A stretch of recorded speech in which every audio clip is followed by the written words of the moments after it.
YouTube channel. Jadi hari ini aku bakal bawain lagi podcast sama bintang tamu kita, yaitu Halo semuanya, saya Riani. Oke, asalnya dari mana nih Kak? Dari NTT Maumere. Iya. Oke, hari ini teman-teman, di episode kali ini aku bakal membahas topik yang sangat relevan dengan perkembangan zaman, yaitu peran teknologi dalam transformasi layanan pariwisata.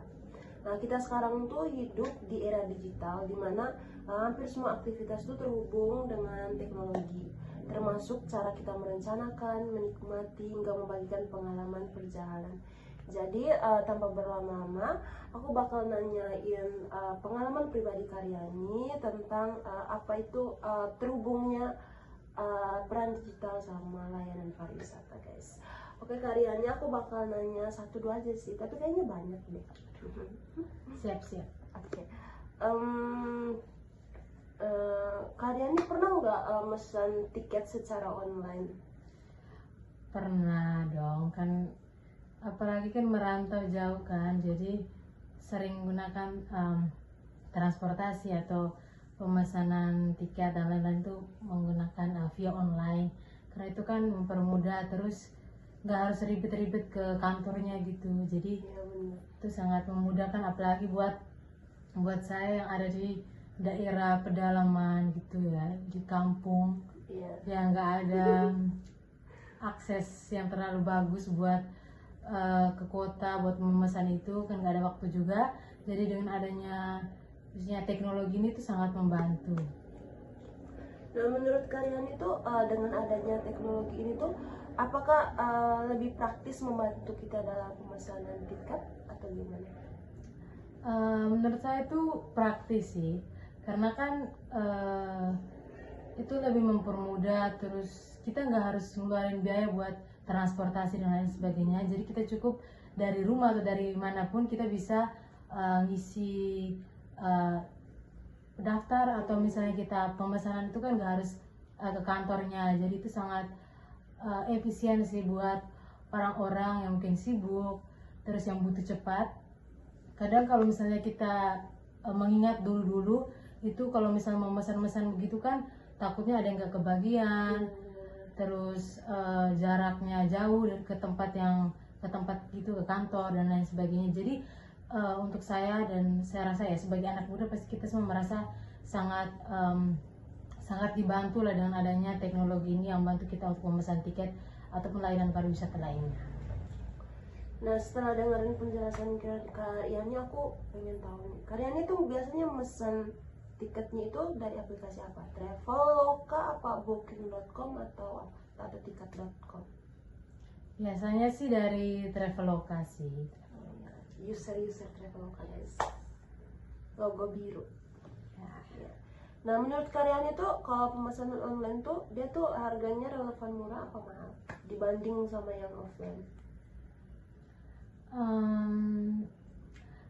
Menurut saya ya, karena kayaknya saya juga kurang tahu pasti, tetapi serasa mungkin yang di secara online ya, menurut pribadi saya kurang tahu pasti, mungkin lebih mahalan dikit karena mungkin ada admin dan lain sebagainya. Tapi balik lagi kan, harga yang kita kasih keluar itu kan sesuai dengan apa yang kita dapat. Jadi kita dipermudahkan, kita tahu rutenya. Dengan misalnya kita mau pergi kan, kita mau kemana aja, kita tahu rute pastinya, kita tahu ini tempatnya transitnya di mana, kita tahu keperluannya seperti apa di sana, bagaimana begini dan lain sebagainya. Jadi menurut saya sih harga itu sesuai sama apa yang kita dapatkan. Kita butuh cepat, otomatis harga yang ditawarkan juga lumayan, tetapi itu bukan harga yang jauh berbeda sama harga yang kita beli offline sih. Nah, tadi Karyani katanya pemesanan tiket kapal kan secara online. Nah, aku mau nanya nih, pernah nggak Kak Karyani tuh bingung nih soal informasi jadwal dan harga nih? Nah, ketika Karyani udah mengetahuinya, ternyata harganya itu tuh nggak spesifik sama harga yang Karyani cari di sumber lain. Nah, sedangkan untuk jadwalnya itu juga dia tuh kadang berbeda kan, kadang ada uh, apa namanya pending kan, pending perjalanan. Nah, itu menurut kalian itu gimana? Kalian ini kesel apa gimana nih? Kan user pengguna online nih. Betul. Sebenarnya saya sih udah beberapa kali mengalami ini. Jadi memang kita nggak bisa apa ya, yakin, nggak bisa terlalu pasti gitu sama jadwal dan lain sebagainya yang berubah-ubah. Jadi sebenarnya kalau dari harga pernah nih rasa shock dikit kan. Pas pemesanan itu lain ya, pas akhirnya kok naik gitu, tapi nggak apa-apa karena kita butuh kan. Terus kalau misalnya soal jadwal yang sering berubah-ubah, ya kadang kita kesalkan karena kita mungkin sudah punya perencanaan jangka panjang. Kayak kalau estimasinya tiba kali ini, misalnya kan berangkat kalau dari kota saya ke tempat tujuan saya sekarang, itu mungkin memakan waktu menggunakan kabel sekitar 3 harian ya. Jadi ya betul lama. Jadi kalau misalnya apa keberangkatannya tidak sesuai atau jadwalnya diubah, kesal sih karena takutnya kita udah pesan tiket kereta atau tiket travel tapi jamnya tidak sesuai, jadi mungkin bakal ya rugi kan kalau udah pesan tapi kita nggak jadi ikut. Iya benar. Nah, aku tuh sering ngalamin itu, dan jujur menurut aku nih pengalaman aku tuh lebih prefer kalau pesan online itu untuk kereta sama pesawat sih. Tapi karena kapal kan di Jogja ini kan nggak ada pelabuhan nih guys, jadi kita harus ke Surabaya, jadi nggak mungkin kita harus pesan offline-nya ke Surabaya guys. Jadi itu ada opsi tergampang, itu adalah pemesanan online. Jadi buat kapal-kapal di luar sana ya please banget, jadwal keberangkatannya itu nggak boleh diubah-ubah ya guys. Betul. Kesian kan kita yang dari Jogja ini. Prinsip. Izin. Oke. Nah, setelah kita tahu soal tentang pemesanan online nih, aku mau nanya soal pembayaran nih. Nah, menurut kalian itu lebih nyaman bayarnya pakai transfer bank, e-wallet atau virtual account? Kalau saya pribadi, saya lebih prefer ya, saya lebih nyamannya itu pakai transfer ya. Oh ya, transfer bank ya. Transfer bank. Karena menurut saya nggak tahu ya, mungkin saya keseringannya menggunakan itu, jadi saya malas yang ribet-ribet, walaupun itu cuman mungkin kalau pakai e-wallet kita harus top up lagi kan. Iya benar-benar. Jadi menurut saya sih paling gampang ya itu kan tinggal buka mobile banking, terus kita langsung transfer, tahu nomor tujuannya apa kan. Karena malas deh seribet-ribet itu. Iya benar. Pernah nggak kalian nih ngalamin kayak pengen transaksi nih tapi saldonya tuh kurang 2.000 aja, terus itu tiba-tiba kayak aduh astaga ini gimana nih, ini sedikit lagi waktunya gini. Panik nggak? Pernah ada di posisi itu nggak? Panik banget, dan entah kenapa kalau ada di posisi itu serasa orang lain yang kita hubungi itu nggak bisa membantu. Iya benar. Semuanya pada oh my god, luar jangkauan. Jadi memang ada aja ya kendala atau tantangan kalau misalnya mau transfer, ini ada saldonya kurang, ada jaringan ini dan lain sebagainya. Tapi pentingnya kita untuk cek dulu ya guys ya. Kita harus memastikan yang fixnya yang mana. Kalau misalnya udah berani memesan ini, ya pastikan juga yang saldonya ada. Ya bener guys. Aduh, itu bener banget, itu bener-bener yang kayak kadang tuh udah di posisi yang kayak kita udah melakukan pembayaran nih, tapi tiketnya nggak muncul. Itu kayak oh my god, ini pembayarannya gagal apa gimana sih?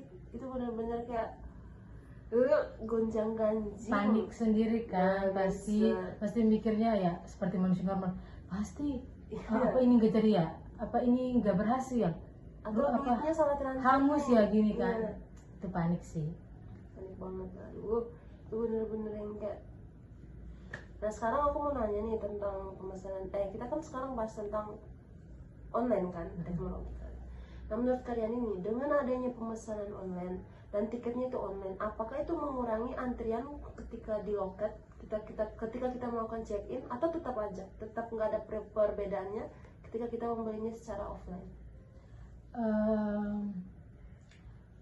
Kalau misalnya secara online ya, tadi kan dikasih online. Jadi sebenarnya online itu kita tahu bahwa dia sangat membantu kan. Salah satunya itu mengurangi antrian.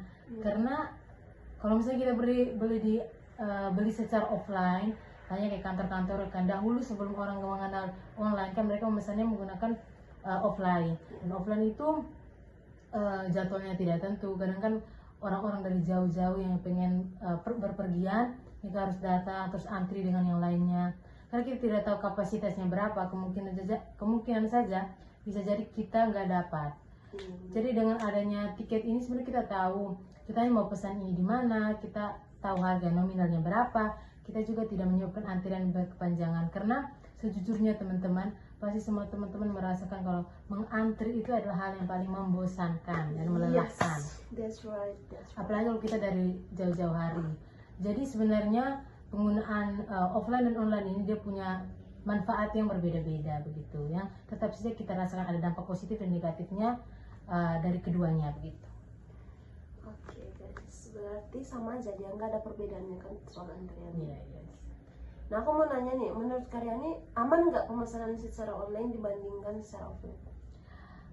Kalau dibilang aman kan, saya pribadi merasa aman sekarang. Tetapi dahulu pernah ada rasa was-was gitu kan, ini perasaan normal ya.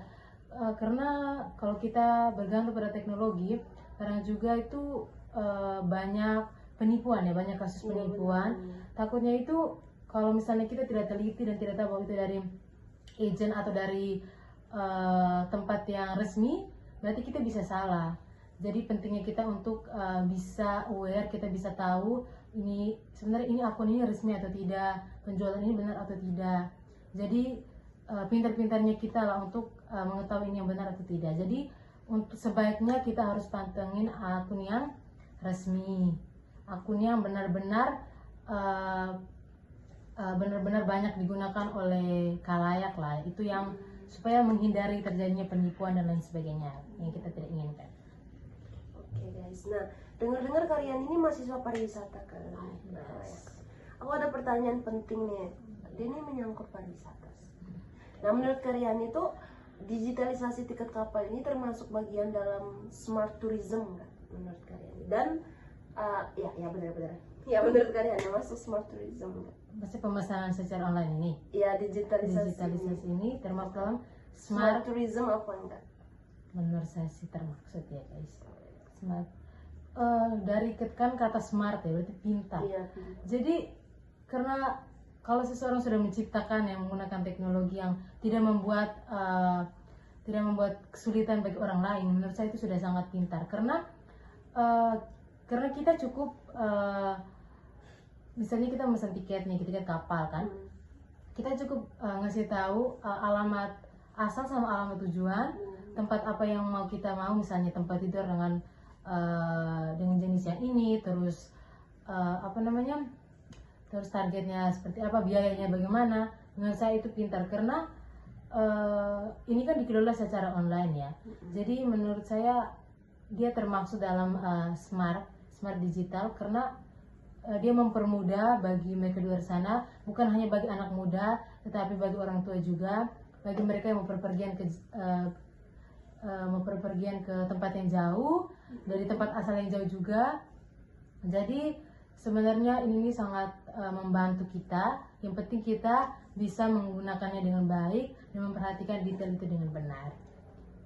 Nah untuk terakhir nih, untuk menutup podcast kita hari ini, aku mau tahu nih pesan dan kesan Kak Riani tentang digitalisasi tiket ini. Oke, kalau kesannya tuh saya pribadi sangat merasa saya sangat merasakan manfaatnya. Kesannya saya sangat bahagia karena itu sangat mempermudah saya.